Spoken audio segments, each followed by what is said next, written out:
কোনো ব্যক্তি এই আয়াত শরীফ প্রত্যেক ফরজ নামাজের পরে পাঠ করবে, আল্লাহ তাআলার রহমতে সকল প্রকার রোগ থেকে মুক্তি পাবে। সুবহানাল্লাহ।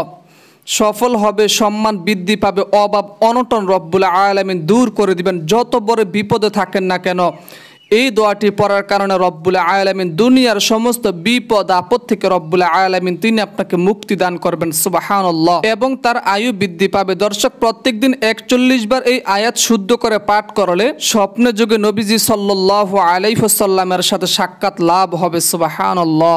যে ব্যক্তি সূরাতুল তওবার শেষ 2 আয়াত পাঠ করবে, ওই ব্যক্তির উপরে মহান রব্বুল আলামিন সন্তুষ্ট হয়ে যাবেন। চলুন আমরা দোয়াটা সহি শুদ্ধভাবে আমরা শিখে নিই বাংলা উচ্চারণ সহকারে। لقد جاءكم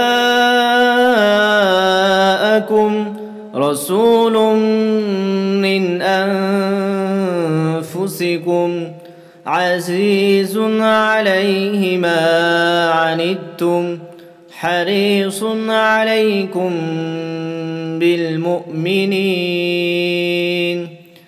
بالمؤمنين رؤوف رحيم فإذ تولوا فقل حسبي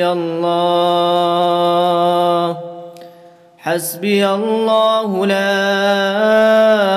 إله إلا هو عليه توكلت وهو رب العرش العظيم لقد جاءكم رسول من أنفسكم عزيز عليه ما عنتم حريص